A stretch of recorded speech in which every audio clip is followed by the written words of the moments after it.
going on, guys? It's your boy Dylan the Villain, and we're coming back at you once again with some more Total Extreme Wrestling 2020. This is the WWF 1997. We are off the hills of probably one of our best pay-per-views of the year.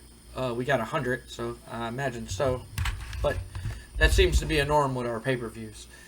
We usually try to shoot for that 100 mark here. And we've been on a roll. But anyway, we are at WWF Monday Night Raw, Rawlers War. We are in front of 20,789 people here in Madison Square Garden. We are back home. We did that European tour, and now we are back home for the rest of this month of September. We are booking to our next big pay-per-view. But before we got to go and do the pre-show here, and an abysmal pre-show match. Perry Saturn defeats R. Killings in 12:58 by pinfall with a Saturn bomb. Perry Saturn with a 52 and R. Killings with a 28.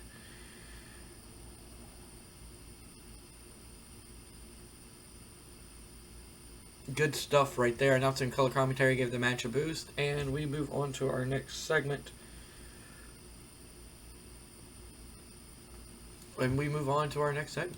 Sorry about that, guys. I had a text message. But in an abysmal pre-show matchup, Steve motherfucking Blackman defeats Nick Dismore, a young rookie that we have in developmental, by submission. Which I did not want that to happen, but you know, it is what it is. And 8:03:45, not a bad match. Steve Blackman with a 54, and Nick Dismore with the 18. Announcing color commentary gave the match a boost. So developmental is working. Developmental is doing what I want it to do. The people that I have in developmental are that I'm getting ready to call up are about where I need them to be. About 50. I really want my guys on my main roster to be around 50. So we're probably going to send some people to developmental and call up some people. Basically, probably change out the lower card and switch them out and everything like that. But that ends the pre-show. The match got a 45. I think I already said that. Now the color commentary, you know, the typical stuff. We're going to go ahead and start the show. We open up the show with a 98 as we see Kane and The Undertaker in Vince McMahon's office with Shane McMahon. And Undertaker goes, "Look, last night I did what exactly I said I was going to do. And I was going to go out there and I was going to beat the holy hell out of Stone Cold Steve Austin. And the deal was that if I did that, I was going to be the new #1 contender for the World Wrestling Federation Championship." And Vince is like, yeah, we did make that promise. And before Vince goes to finish, he goes, I just want to say that, you know, I've been sitting in the back for quite some time, you know, and I let you pick all these people, and I remain loyal to you after all these years. And I did exactly what I said I was going to do, just like I always do. Chris is like, yeah, you took care of Austin, but you know, I want Austin gone, Taker. I don't want Austin back in the building. And from what I heard, Austin is supposed to be here tonight. And Taker kind of grunts his teeth and he goes, "So what are you saying? That I'm not getting my title shot?" And Vince is like, "Well, I never said that. A promise is a promise. And the offer is still on the table. If you can take Austin out to where he never returns again, then I'll give you that title shot." Taker gets mad, you know, and he punches the desk and he puts his hand up and he's just like, "That wasn't the deal. You said if I can take him out, then I'll get my title shot." Vince is just like, "Yeah, you beat him. And you beat the hell out of him. but you didn't take him out. So, until you take him out, you're not getting a title shot. No matter who you beat and everything. Kane kind of stands there and Kane's kind of looking aggravated. And Taker's just like, you got something to say, big man? Kane kind of shakes his head no. And Undertaker looks at him and goes, yeah, I got a lot to say. He goes, we would have beaten Austin to a bloody freaking pulp last night. Me and Kane. If it wasn't for APA. So we figured we owe them a receipt, if you know what I'm saying, Vince. And Vince is just like, I think I believe what you're saying. You would like a match with them tonight. Taker's just like, yeah. Vince is just like, well, I can make that happen. I can definitely make that happen. So he's like, tonight's main event will be, I don't even know what to call you. The Brothers of Destruction will go up against the APA. And Undertaker's just like, all right. He's like, we're going to take care of business. And if Austin decides to show up here tonight, we'll make it a point. You know, like we're gonna make it a point to let him know that he's not welcomed here. This segment got a 98. Tonight's main event is the Brothers of Destruction versus APA. We're gonna move on to the next segment, which is our opening contest of Rob Van Dam versus Jerry Lynn. Surprisingly, they do not have good chemistry together. RVD and Jerry Lynn. The match got an 82. That's all Rob Van Dam. Rob Van Dam is super freaking over. Super freaking over right now. Which I'm surprised. He went from like a mid-card guy to a main event guy in like 1 month from being booked. And even though he is the lowest of our main event guys, our major stars, he's considered a major star by fans, which is quite shocking. But in a decent match, Rob Van Dam defeats Jerry Lynn by pinfall with a 5-star frog splash. The match got an 82, Rob Van Dam with a 92. Super freaking over. Jerry Lynn with a 46. You know, been thinking about sending Jerry to developmental, but, you know, it is what it is. Camp Cornette storyline advances. Jim Cornette and Rob Van Dam have pretty good chemistry together, and Rob Van Dam came out looking good in that matchup, and that's what we wanted. Because after the match, Chris Candido comes down and attacks Rob Van Dam. After the match, he runs out. As we know, they kicked him out of Camp Cornette because he failed a drug test and got suspended. And Jim Cornette doesn't want that associated with the people that he backs and gets behind, the young talent that he backs and gets behind. And he don't like that marijuana, or he's not going to manage anybody who smokes marijuana or promotes it. That's just not in Jim Cornette's nature. And Chris Candido comes down and he attacks Rob Van Dam, which prompts other members of Camp Cornette, Mike Awesome and Steve Carino, to come down and help Rob Van Dam as they chase him off. But by the time they hit the ring, Chris jumps out of the ring and he hightails it through the crowd. And Jim Cornette is pissed. He's screaming, "You son of a bitch! You son of a bitch! Get back here! You know, you son of a bitch! You coward! You coward! You son of a bitch! You ain't getting that match! You ain't getting that match!" And somebody got a 95. Big win for Rob Van Dam, but Chris Candido comes down and spoils Rob Van Dam's victory celebration. We move on to the next segment of the night, which is Double J Jeff Jarrett taking on one Jim Neidhart. And Double J Jeff Jarrett defeats Jim Neidhart by pinfall. Double J with a 76 and Jim Neidhart with a 44. Announcing color commentator gave the matchup is Double J and Deborah have pretty good chemistry together. The match got a 69. Nice. And we're going to move on to the next segment. It's just a match on the card. Yes, we go to the promo. We see Big Show in the ring. And he does not have the Hardcore Championship. As we know, the Big Show is the Hardcore Champion.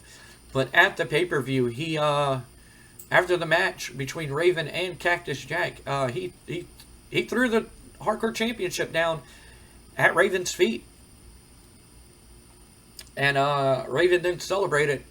Did the Raven pose, and Big Show just kind of looked at him and turned his back and walked up the ramp as Raven celebrated. And we see Big Show in the ring, and he goes, you know, he's like, I can't even get in a plane and fly back here to America without all you stupid fans hassling me in the airport saying why. Why did I turn my back on Cactus Jack? How come I turned my back on my friend Mick Foley? How come I did this? How come I did that? How come I threw the Hardcore Championship down at Raven's feet? Well, I'll tell you why. That championship means nothing to me. That championship holds no value to me.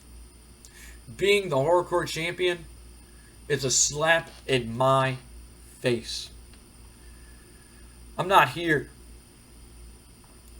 to be placed lower down on the card. I came here to do one thing and one thing only, and that's to make money. I didn't leave WCW to be placed lower on the card. When I was in WCW, I was in the main event. I was one of their top guys. I was one of their biggest money draws. I was having matches with Hulk Hogan, headlining pay-per-views as a rookie. And now here I am being placed lower on the card, having to beat people over the head with chairs and trash can lids and kendo sticks. I didn't get brung in to the World Wrestling Federation to lower myself and to lower my standards. I should be having main event matches with guys like Bret Hart, Shawn Michaels, The Undertaker, Stone Cold Steve Austin. I came here to be world champion, not the Hardcore Champion, not Intercontinental Champion, not Tag Team Champion, not the newly emplaced European Championship. I came here to win the World Championship. And Mick, you just so happened to be a stepping stone to bigger and better things. And from this day forward, the Big Show is no longer a part of the Hardcore division. Big Show will no longer take place in such things. And the more that I thought about it, the more I realized that Raven was right all along. That hardcore wrestling is stupid and barbaric. And people who chant for it and people who cheer for it, especially these stupid New York and Philadelphia fans, and the crowd boos as they chant that ECW, ECW, as they start chanting ECW, and he goes, yeah, those fans. And he goes, those stupid barbaric fans don't know what real wrestling is, or have no clue what real wrestling is. And I came here to be a wrestler. I came here to make money as a professional wrestler, not a professional stuntman. So I gave the title to somebody that I know will finally put an end to the hardcore division and kill hardcore wrestling once and for all. And I don't care who gets in my way. I don't care who gets in my path. But I will be the World Wrestling Federation World Heavyweight Champion in the near future. You can put your money on that. And he throws down the mic and he walks off. Basically, he's saying that, you know, he's better than the hardcore division. And Raven was right. Hardcore wrestling's stupid. And that's why he gave the belt to Raven, because he knows that Raven will put an end to the hardcore division. And That's why he turned his back on Mick. He thinks it's stupid and barbaric, just like Raven. And Big Show said he's not here to compete in the hardcore division. He's here to make the real money, the main event money. And he wants a shot at the World Wrestling Federation Heavyweight Championship. Segment got a 95. We are going to move on to the next segment of the night, which I believe it is a match. It is not. After the promo with Big Show in the ring, we then cut to the back as we see that Stone Cold Steve Austin arrives at the arena, and as soon as he gets out of his pickup truck and starts walking in the back, The Undertaker and Kane then jump him and start beating the holy hell out of Austin as Austin fights back. He goes back and forth with him. It's a 2-on-1 assault. He gets the better of Kane.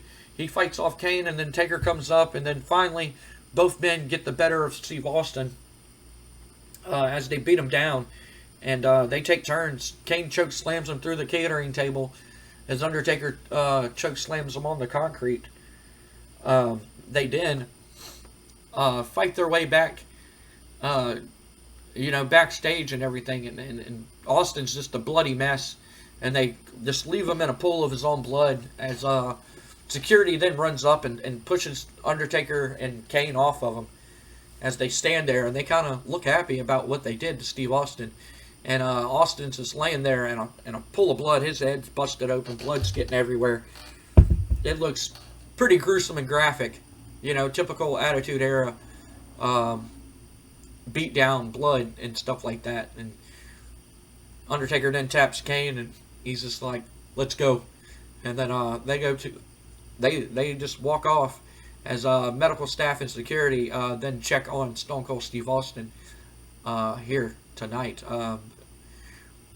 Hopefully Steve Austin will be okay. We'll keep y'all updated on the condition of Stone Cold Steve Austin throughout the night. But it seems like he is getting put into the back of a ambulance and headed to the local how does WWE say it nowadays? Medical facility, the local hospital here. Local medical facility here in New York. And so we are going to move on to the next segment. Stone Cold Steve Austin is a bloody mess, and he has to be brought to the hospital. So we'll keep y'all updated on if there's any news on Steve Austin coming up here tonight. We are going to move on to the next segment. We go to commercial and we come back, and it is Christian taking on one Ultimo Dragon, and Christian with a 70. Not bad, my guy. Christian, as we know, was the finalist for the European Championship, being the underdog, but he couldn't beat Davey Boy, but he did earn the respect of Davey Boy Smith, giving Davey Boy one hell of a match. Christian, hella over right now, along with Ultimo Dragon, 74. And a 70. Ultimo Dragon's just a little bit over. That's fine. But Christian with a 70. Announcing the color commentary gave the match a boost. The match got a 76. I was not expecting this at all. Maybe low 70s, high 60s, but I was not expecting a 76. Good job, these two. If I can praise people after regular shows instead of pay-per-view, I would definitely praise these two on a good match. We move on to the next segment. And it is Christian backstage. He walks through the curtain, and we go to commercial and we come back, and it's Christian backstage, and he's standing there with Michael Cole, and Michael Cole's just like, while we were on commercial break, Christian, you said you had some big news that you wanted to share, and he's like, that's right, man. He goes, on this Saturday, on Shotgun Saturday Night, my best friend, my brother, my amigo, Edge, will be returning from his injury. And the crowd kind of cheers a little bit, And Michael Cole's just like, well, Christian, do you plan on getting back into the tag team division with your partner Edge, or are you still going to compete in singles competition? Christian stands there for a minute and he goes, well, Michael Cole,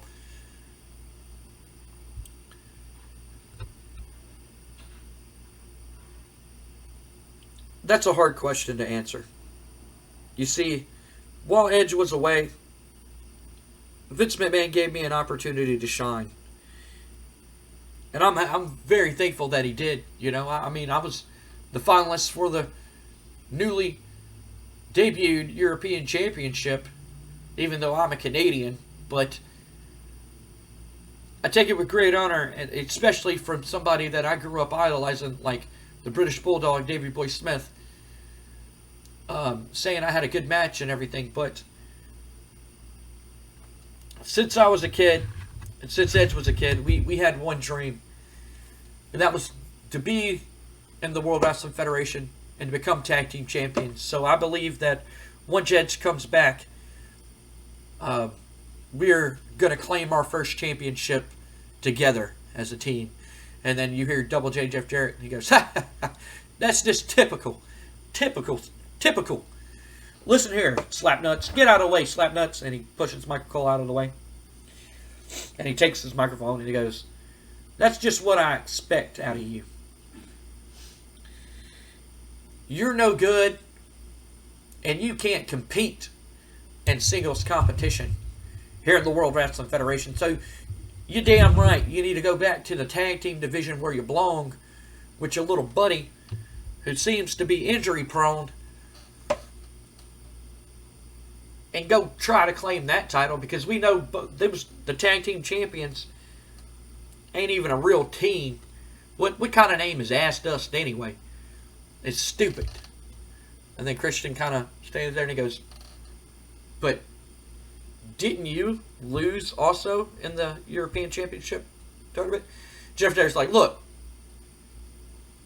European title or not, you know, Jeff Jarrett's like, I'm a future main eventer. I'm what you consider the chosen one here in the World Wrestling Federation. I got Deborah by my side. I won tonight. And that's all that matters. And I'm going to win the next day. Christian's just like, well, I'll tell you what, Jeff. Even though my friend Edge is going to be back on Shotgun Saturday night, I don't think he would mind that I take you on one more time in single competitions. Jeff Jarrett's just like, look here, buddy. If you think I'm going to lower myself down to you on your level and to wrestle against you, you must be mistaken. Michael Cole kind of chimes in. He's like, sounds like you're scared. He's like, scared? No, I'm not scared. I'm not scared. I'm a real man. You know? I'm a real man. And I'm going to beat you. And I'm going to prove to everybody why I deserved to be in that final matchup for the championship and not you. He's like, I'll see you on Shotgun Saturday night. And Jeff Jarrett walks off. And Christian kind of stands there. He's like, oh yeah, I'm gonna beat him. And we move on to our next segment, which is another 100 promo. And we see the Hart Foundation in the back as the British Bulldog is getting ready for his first title defense of the European Championship.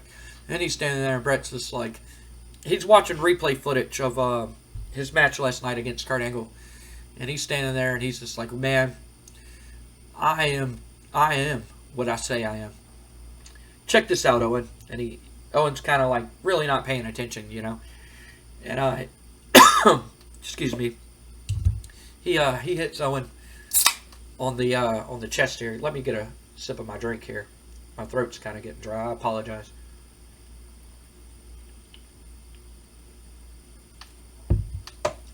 He hits Owen on the chest, and he's just like, watch how I execute the suplex. And Owen kind of just like rolls his eyes. He's like, yeah, Brett, you are what you say you are. You're the best there is, the best there ever was. He's just like, look at me. I beat Kurt Angle my first try. He's like, what about you? Did you beat Kurt Angle on your first try? And once again, you know, Brett's kind of attacking Owen, but as we know, the first time it was kind of just a ploy to trick everybody, and now it seems to be kind of personal here. You know, like, and Owen's like, what do you mean by that? He's just like, well, first time that I wrestled against Kurt Angle, I beat him. And I believe the first time that you wrestled against Kurt Angle, he beat you. And Owen's just like, yeah, well, I beat him.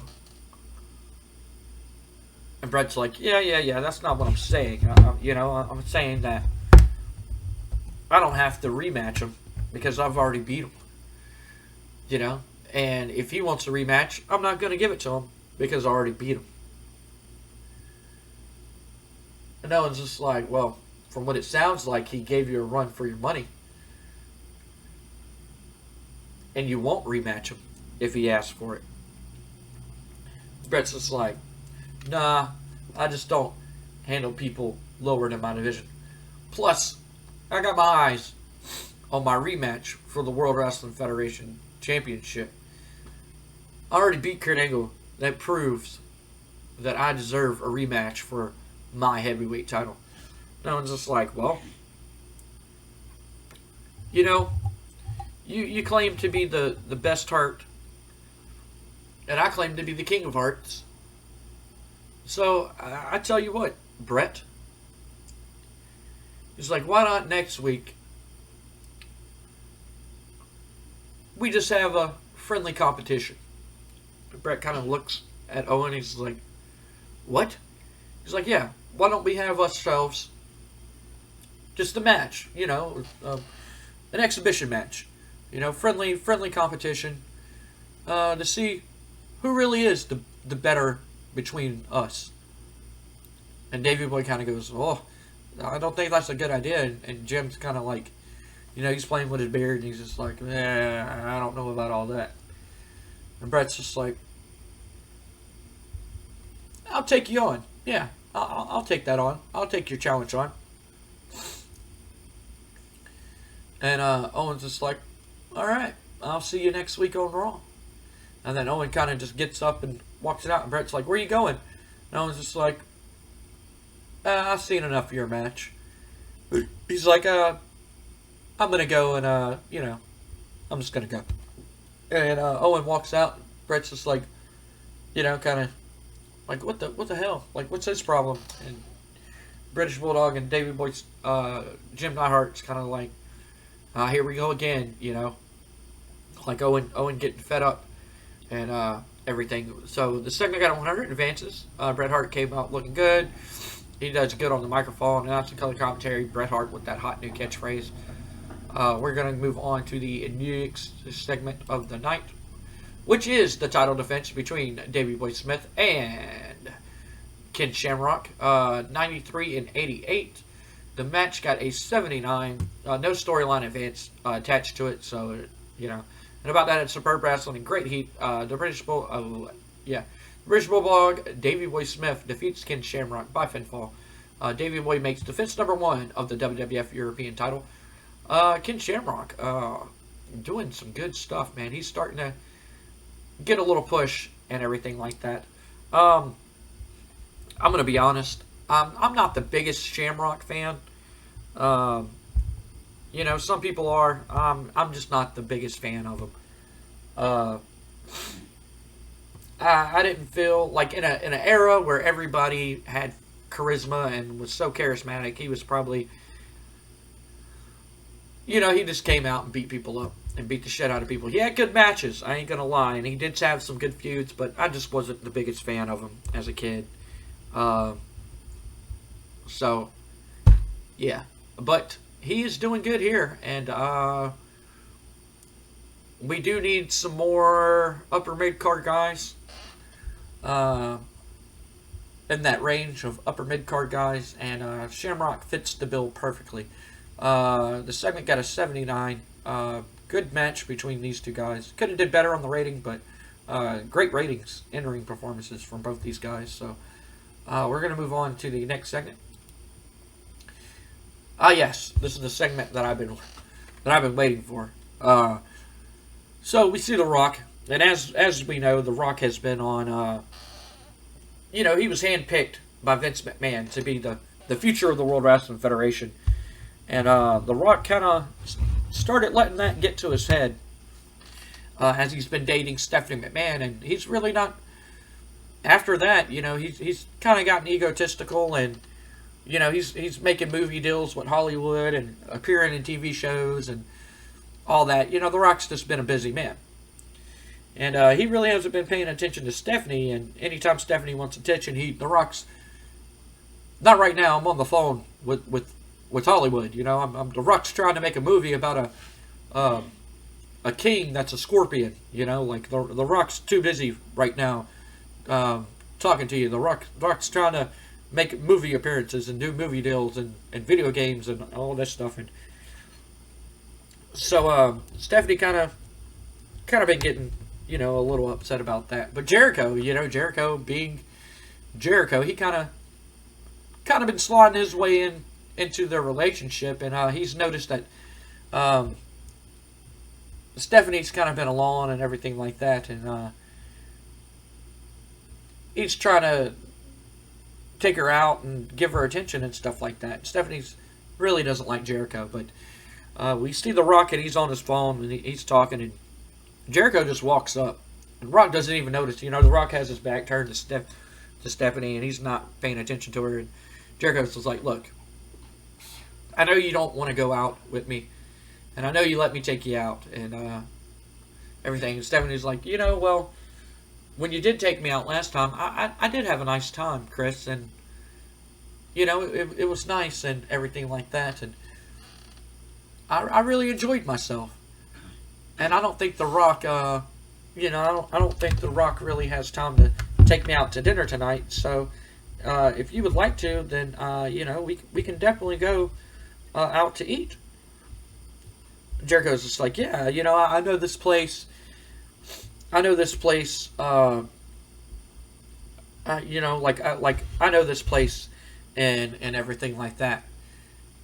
And she's just like, Rock, like, she interrupts The Rock, and The Rock, like, puts his hand over his, you know, the big brick cell phone that they had back in the day.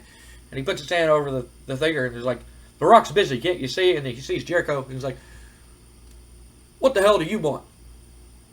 And Jericho's just like, oh, nothing. I was just, you know, talking to Stephanie, and she was talking about that she was hungry, so I'm going to take her out since you're busy. And The Rock's like, nobody takes out the Rock girls but The Rock. Stephanie kind of like stays there, and she kind of took it back by it, you know. And she's like, well, Rock, you really haven't took me out in the last couple of weeks. And The Rock's like, The Rock done told you, Steph, The Rock is destined for bigger and great things. And The Rock's been making all these deals and everything like that. And she's like, well, it seems like these deals are way more important to you than me. So, I don't think we should date each other anymore. Rock kind of stands there for a minute. He's like, what are you saying? You're breaking up with The Rock? She's like, yeah, I'm breaking up with you. And I think I'm gonna start dating Chris Jericho. And The Rock's just like, what the hell? And Jericho's kind of like, you know, he's not surprised, and he's just like, huh, yeah. I knew that you would wise up, Stephanie, and you would choose the Ayatollah of rock and roll. And Stephanie kind of like puts her hands up, and she's like, don't ruin it, Chris. She's like, come on, let's go, and let's leave The Rock to his Hollywood movie deals. And she then walks off, and The Rock kind of just stands there, and he kind of has that face, and he doesn't look too pleased, you know. Could The Rock kind of be jealous of Chris Jericho, that Stephanie McMahon broke up with them and everything? We are going to have to find out, but The Rock does not seem pleased as Stephanie walks away, and she turns around and looks over her back and smiles and waves as Jericho then proceeds to start talking about himself, kind of like what The Rock does. Basically, she left one egotistical person for probably the biggest egomaniac in the company, Chris Jericho,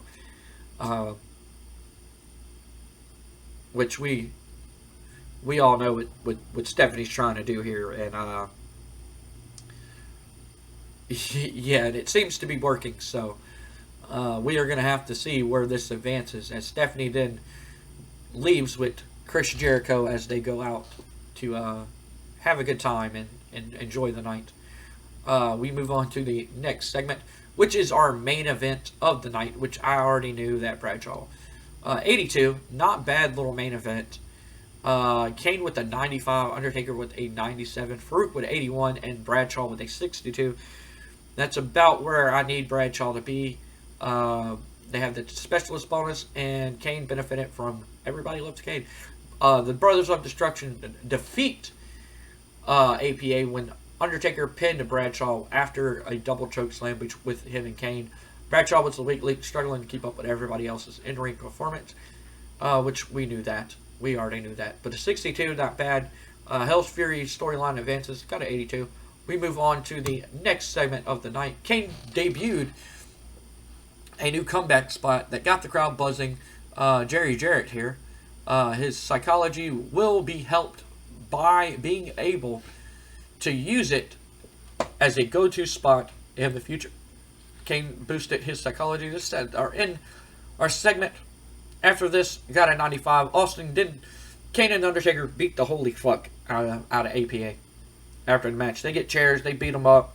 You know, kind of like what APA did to Public Enemy. That's what Kane and the Undertaker pretty much went out there and did. And after the match, Austin comes out of the crowd, and his head is all bandaged up. You know, like it's all beaten and bandaged up, and he has a pipe in his hand, and he chases off Kane and the Undertaker. He beats him with the pipe, and they get out of the ring. As Farouk and Bradshaw lay there, and Austin kind of just, come on, you son of a bitch, I'm Stone Cold Steve Austin, I'm going to whoop your ass. And segment got a 95.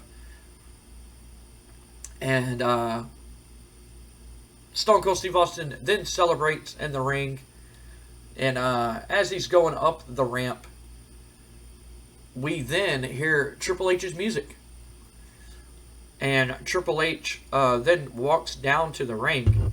He does not seem happy, and him and Austin kind of make eye contact. They stop for a minute, and Austin kind of looks at Triple H, and Triple H looks at Austin. And Triple H kind of just shakes his head, and he keeps walking as Austin looks at him. But as they make eye contact, you know, Austin shoots the bird at him, and Triple H shakes his head, and he walks off. And Triple H gets in the ring, and he grabs a microphone here. I'm going to try to find some better pictures of Kevin Nash and Scott Hall. As we know, Kevin Nash and Scott Hall were at the One Night Only pay-per-view, and they proceeded to cost the main event a double disqualification. Nobody won. Kevin Nash attacked Triple H, and Scott Hall attacked at Shawn Michaels, prompting no winner of that matchup. But pretty much letting Triple H keep his heavyweight championship, but there was no winner. There was no winner at all. And Triple H is in the middle of the ring with a microphone in his hand, and he goes, last night, something happened that I thought would never happen again. Especially after 3 years. He goes, I seen two people that I thought I would never see back in this company again. And Triple H is like, I don't even know if they're signed the contracts. Because the last that I known and the last that I heard, they're still working down south. So, I don't know if y'all are here tonight. I don't know if you're here in the building. I didn't see y'all backstage. I didn't see y'all at catering. I didn't see y'all had y'all's own locker room. You know? He's like, I didn't see y'all here. So whether you're hiding in the crowd, or whether you're hiding somewhere in the arena, or whether you just show up on your own free will, Triple H is like, I'm not amused. I'm not amused at all. So, if you're here tonight, whether you're backstage or in the crowd, I want you to come down to the ring. Security, let them in the ring. Let them do whatever the hell they want to do. Come in this ring, and if you want to stick your nose in my business where it belongs, whether you're taking up for Shawn or whether you're taking up for whoever, or you did this because you just felt like it, or whatever the hell your rhyme or reason is for attacking me. You made it personal when you laid your hands on me. I don't give a shit what you do with Shawn, but attacking me, you just signed your own damn death warrants. And all of a sudden, the crowd starts going crazy as we see Hall and Nash, kind of like what the Shield does. They kind of just walk down like NWO, before NWO was NWO, and they would invade the shows and they would just walk out of the crowd and they jump the barricade, and they stand over there by the announcer's desk, and Kevin Nash has a mic, and Nash is like, well, I thought you say you thought you would never see the day that we step back here in this company. Well, I thought I would never see the day as my little bag boy is the World Heavyweight Champion. You did good for yourself, kid. You did good for yourself. Triple H kind of stands there and he seems aggravated. Scott Hall, he takes his toothpick and he throws it. And everything like that.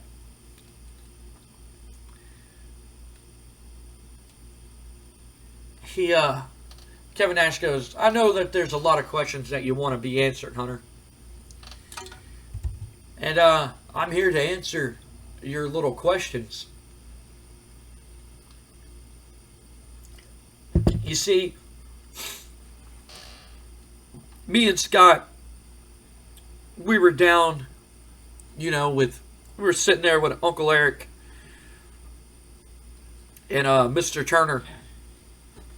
And we were talking about our fat, big contracts that we have with WCW.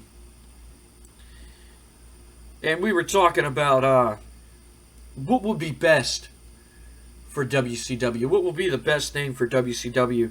And what will be best for me and Scott. And what's best for me and Scott is that we get to do whatever we want. Anytime, any place, anywhere. So not only did we sign new contracts with WCW, but we signed lucrative one-of-a-kind contracts that lets us appear in any company that we want to. And I know that Vince McMahon's backstage and he's sitting there at Gorilla. Oops, I guess I'm not supposed to say that. But then again, I'm not a WWF contracted wrestler, and I can say whatever the hell I want to say and do whatever the hell I want to do. And he goes, I know Vince is back there sitting on his little headset about to blow a gasket, that we're even out here with our NWO shirts on, talking about Ted Turner, talking about Eric Bischoff, talking about everything like that,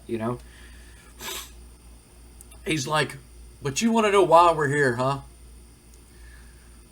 You want to know why we decided to attack you and Shawn? You see, this whole thing, we were sitting there listening, watching you, watching Shawn, two of our, I would say best friends, right, Scott? Scott's like, yeah. He goes, our former best friends, I should add to that. And we're thinking, man, it would be great if Shawn was here. It would be great if Hunter was here. Man, it would even be great if Kid was here.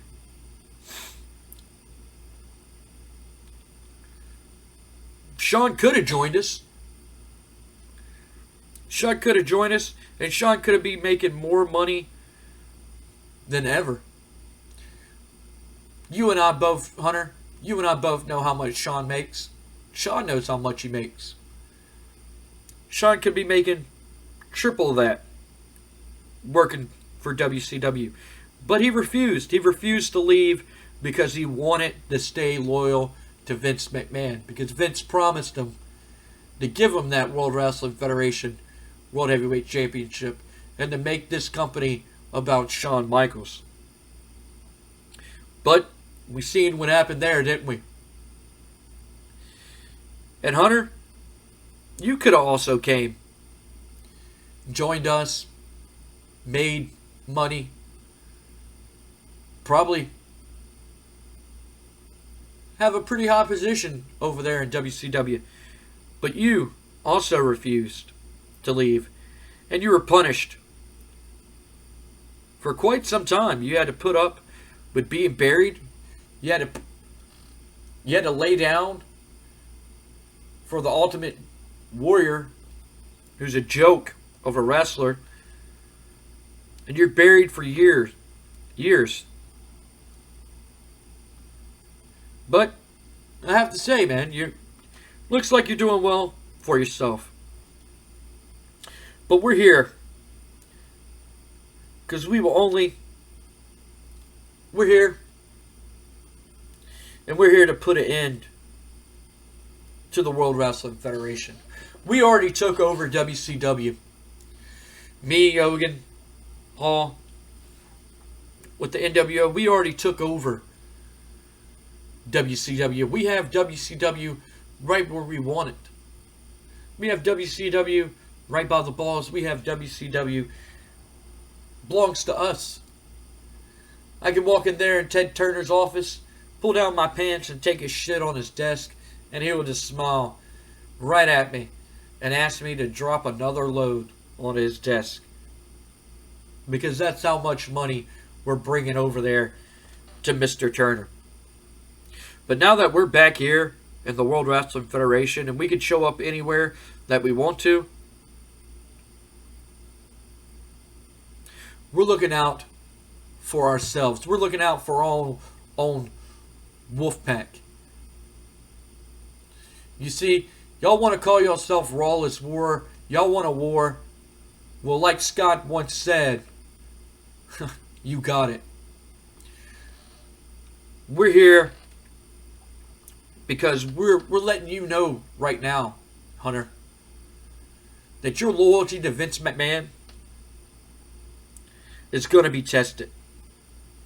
Your loyalty to this company is going to be tested. Because if you think that me and Hall are the only ones who signed new contracts with this new deal, then son, you're sadly mistaken. Because we had somebody else here trying to destroy this company from the inside. And he realized that he couldn't need inside help. He had to get some, no pun intended, some outsiders to come help him take over this company. He's seen what we did with WCW.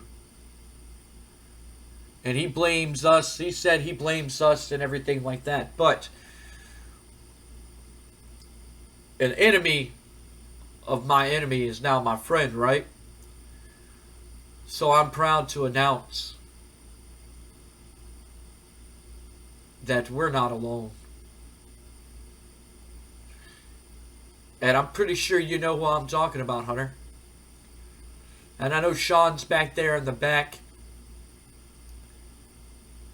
And I know y'all two haven't been seeing eye to eye or lately.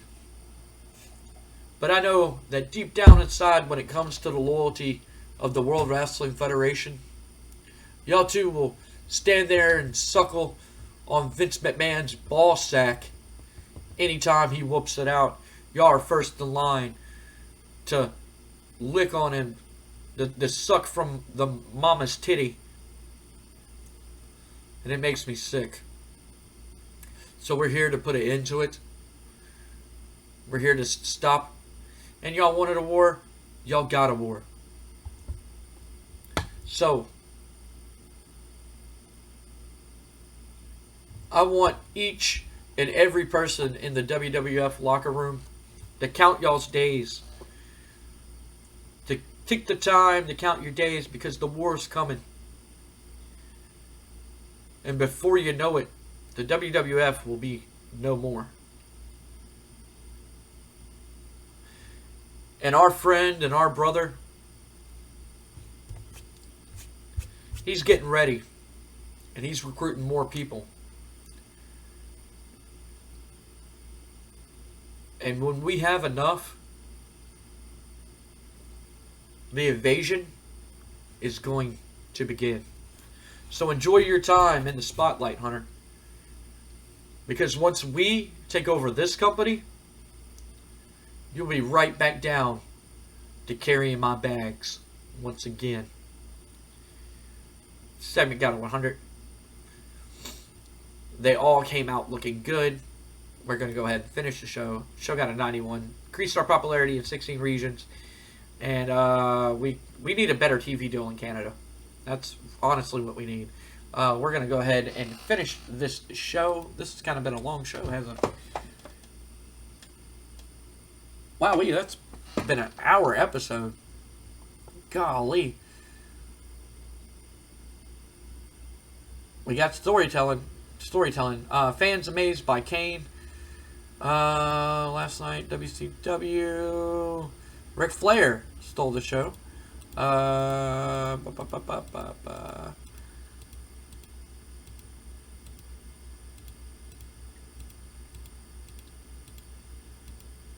Somebody said that somebody is going out of business on a comment. I apologize that I forgot your name. Somebody said that a company is going out of business. It was NC something. Yeah, NWC. Yep. Yeah, let's go ahead and...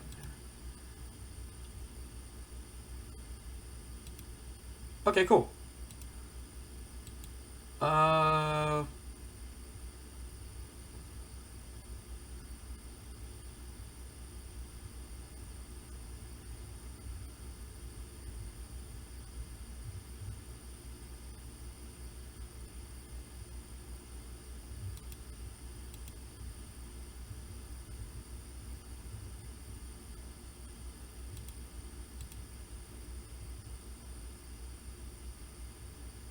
Huh.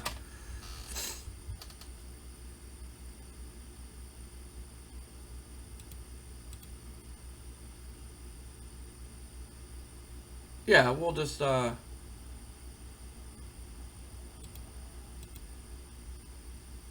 we'll just sign everybody up, and, we'll take them. Yeah. Okay. Oh, I didn't want to do that. But thank y'all for watching. Like always, my name is Dylan the Villain, guys, and like we always say here at Pro Am Gaming, if you can't play with each other, play with yourself. If you are new to the channel and like what you see, the subscribe icon will be over the Monday Night Raw is War logo. Last night results will have the WWF playlist, and if you're looking for something a little bit different, something a little bit more extreme, the last ECW pay-per-view will be right here. Give that a watch, guys. We'll gladly... I'm pretty sure you're in our developmental. Yeah, okay. I was about to say. I was like, I'm pretty sure you're in our developmental. But thank y'all for watching. Thank y'all for liking the video, like always, guys. Thank y'all for leaving comments down below. As you see, I will respond back to them. I love getting comments. It means the world to me. And thank y'all for commenting. I apologize that this is a long episode, too. I didn't mean it to be this long, but thank y'all guys for watching and sticking with it. My name is Dylan Villain, and we'll see y'all in the next one, guys. Peace.